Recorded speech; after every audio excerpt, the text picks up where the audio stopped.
Welcome back to the Hockey Show, and today we are talking about the Boston Bruins' trouble in paradise as they have just escalated and things just get worse and worse with the Jeremy Swayman situation as Jeremy looks to become trade man. Or trade bait, or whatever the hell you want to call it, because he is apparently considering getting traded away from this team, and I'm just going to talk about this whole situation. But first, if you are also excited as me as the hockey season starts in just 3 days, then celebrate by hitting that subscribe button because it'll sell out some little celebration things, and I'm going to cover the entire season, so don't you want to stay up to date and everything throughout the year? I bet you should do. So hit the subscribe button right now. It'll also make me smile like that. But anyways, let's talk about the actual point of this video. So, Jeremy Swayman, the situation with him in Boston just gets worse and worse. Now, I don't know if you guys remember, but it's never been like this. The situation between him and Boston has ever been that good. Remember, just a couple years ago, he went to arbitration with the Bruins. They had problems getting a contract worked out a few years ago as well, and now here we are in the same position, and I made a video about it yesterday, but just to go over it again, the Bruins they just have completely fumbled the entire situation here. It's kind of funny to see, how badly, actual, business owners and, true, these guys that are getting paid so much money are able to fumble this bag so badly. And it's just they trade away Linus Ullmark, their Vezina-winning starting goaltender, proven goalie who still signed, and this team that is still trying to win games. And it's not like their window's going to be open forever. Some of their older guys are like Marchand and stuff. Things aren't the greatest situation in the world for the Bruins. Their window is sort of semi-close. It's kind of a weird situation there in Boston. But it's they're proving goalie that they can keep around and stuff. Linus Ullmark, send him away, and you still have your RFA'd, no contract Jeremy Swayman as your goaltender. And now here we are, 3 days away from the season starting, no contract, and you just make things worse by making an ass of yourself, going in a press conference saying a fake number that has never been has ever been offered to Jeremy Swayman. And yeah, so then the agent, of course, refutes that number, saying that was never offered before. And I would like to say that these millionaires being pedantic over just a few $100,000 is a bit ridiculous. Because apparently Jeremy Swayman's agent said that $64 million was never offered. The last contract offered was, or the highest was 62.7 or something like that. And it's oh yeah, he's getting screwed over $1.5 million or something. Oh, I see why Swayman's having such problems. Come on. That's really, because that's really going to change so much, right? It's ridiculous. But it is kind of an interesting thing because it is he is really good, and if that's the market, then if Shesterkin gets paid 12, that's a whole debate in and of its own. But if the actual value is being asked for, if Swayman's asking for 8.5 or something, I think it said, and that's whatever, right? They're being very pedantic. So now it is believed that Jeremy Swayman is considering asking for a trade out of Boston, and I believe that this is going to happen. I think this is definite. This feels ripe to be one of those moments in NHL history where the trade happens, it goes down, and Swayman plays against the Bruins in the playoffs at some point and beats them, or he's the one that goes on and wins the Stanley Cup when the Bruins never did with him. And I just, this feels like one of those moments that is going to go down in the history of the NHL that we'll look back on in 10, 15 years and be remember that crazy situation? So I believe it is nightmare time for the Bruins. It's just too good, right? Ullmark gets traded away, and then now Swayman has to as well. It's kind of funny that this is the way things have panned out, but it's going to happen. So of course, in our world, everything has to be, there's an opportunity to make money and content off something, it's going to happen. And now everyone is making a video and articles about where the trade destinations for Jeremy Swayman is going to be. And so I decided I'm going to make my own little list. Now, a lot of them are same teams that a lot of people say, but I think that's what all the lists are, and especially since there's only 3 teams and only some of them make so much sense. But anyways, I made my own little list, so I thought let's talk about that as well. So first up for my trade destinations for Jeremy Swayman is a team that I think has a perfect window of being able to win still, and for Jeremy Swayman really coming into his true form of a starting NHL goaltender.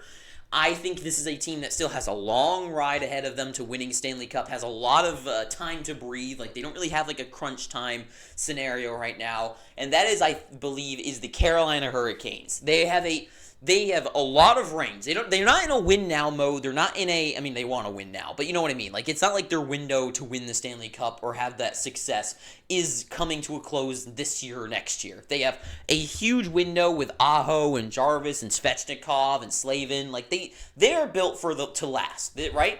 And this is also a team that kind of reminds me like a San Jose Sharks, where it's like, man, they have all these talent, but they can never come over get over the hump. But I think one huge thing that the two things that the Hurricanes have always needed is true goal scoring and a great goaltender to win them games. And Kochetkov has a big ceiling ahead of him, but he's not there yet, and I still don't know like how high that ceiling is. Anderson is, of course, at the end of his career. So, to me, a guy like Jeremy Swayman, he's like, 24, 25 years old, tons of time left in his career, is clearly a guy that can carry a team to very far in the playoffs. Like, Hurricanes, they can make it happen too. They have the trade ability, they have the assets, they have the perfect way to like return like a guy like Anderson or maybe even a Kochetkov instead for the Boston Bruins and any other assets to go with it that wouldn't really hurt the Hurricanes. So to me, the Canes, perfect team to send back another way. So that would be kind of my vote. But another team that I think would be a huge contender that should really go for it is the Colorado Avalanche. A team that looks like they are so destined to be a dynasty team, with McKinnon and Rantanen being like the Malkin and the Crosby and Malkin tandem. You've got Makar in the back end, which is a better upgrade than Letang, but you know, that key defenseman in the back. You got Devon Taves. Like, they have, and then all these like other players to throw into it if Landeskog comes back. Like, they have those perfect material to be that dynasty team where in 20 years we look back like we do on like those Devils and the previous Avalanche with the Sakic's and the Waz. Like, they have that potential, but the issue is that especially in today's NHL, you need to have a fantastic goaltender, right? You need to be the best team in the NHL to win the Stanley Cup. It's not a fluke.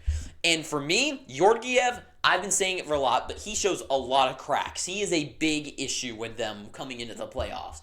Jeremy Swayman having a potential in a place like Colorado where he can just be a star in the back and has some good help in front of him, that is huge. That is huge.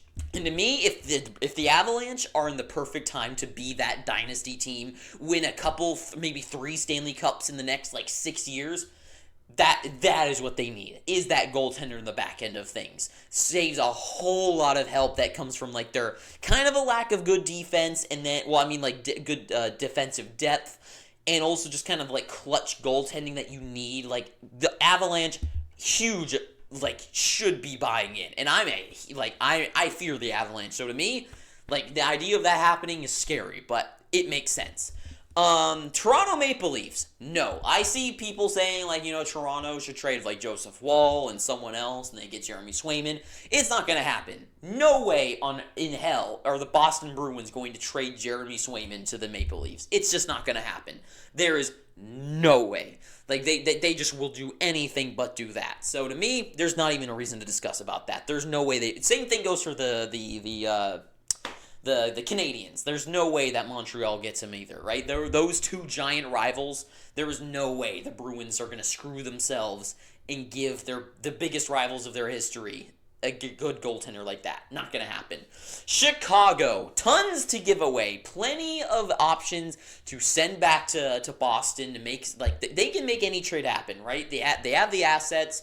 But also, Chicago, young team, growing into that, like, true superstar form, definitely a few years away. And I think a lot of people are, like, saying this team, and to me, I don't like it. I don't think Chicago is in the right time to have, like, that superstar goaltender and really weigh him down with all these bad seasons and bad offense and bad defense in front of him.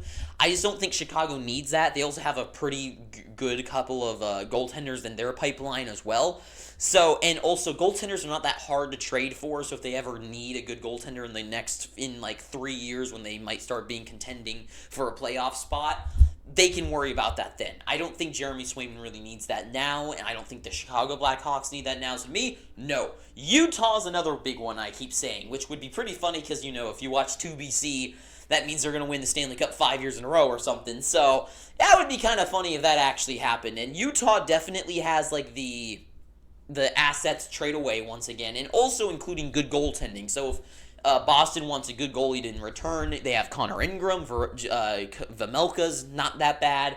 So to me, either of those two guys are viable options if they want to pick them up, as well as Daniel Boot or Lamoureux or any of their other number of good prospects. So to me, Boston, they can make that one happen. But one thing that I do have an issue with is how, these kind of videos can mean anything. Because I could say the same thing. I know a lot of people are saying, the LA Kings. Sure, nothing wrong with LA. I can name every team. Because any team would probably really like to have a guy like Jeremy Swayman, except one of the ones that have, one of the 5 goaltenders that are ahead of him better in the NHL. But to me, it's you could put LA, you could put Philadelphia's on the floor down there. You can say any of these teams, but to me, my biggest contenders, I think, and it shouldn't even be close, is these two. Carolina, they need that goaltender. They need that one step that pushes them over the edge to finally be a true Stanley Cup contender. And an amazing, star-stopping, amazing goaltender like a Swayman for Carolina fills in so many holes and pushes them right into that edge where they really do push over the line and start being a true contender again. Colorado, if they want to be a dynasty team and not be another first round, second round team that keeps getting knocked out, they need to be a Stanley Cup winner, right? That is what this team is built for. And they need that over the line goaltender that is going to be good there for years to come and just own the NHL, and then they will be that next Avalanche dynasty. They've got the best gold. They have the top 3 best player in the world, Nathan McKinnon. They have the best defenseman in the world in Cale Makar. Now add in maybe the top 3 best goaltender in 2 years in Jeremy Swayman. That's how I feel. So to me, those are the top 2 ones that should go for it. But that is all I gotta say, really. So thank you for watching this video. If you've made it this far, please, I am begging you, please subscribe. Please. And until next time, too sweet, I hope you have an amazing day, and ta-ta for now.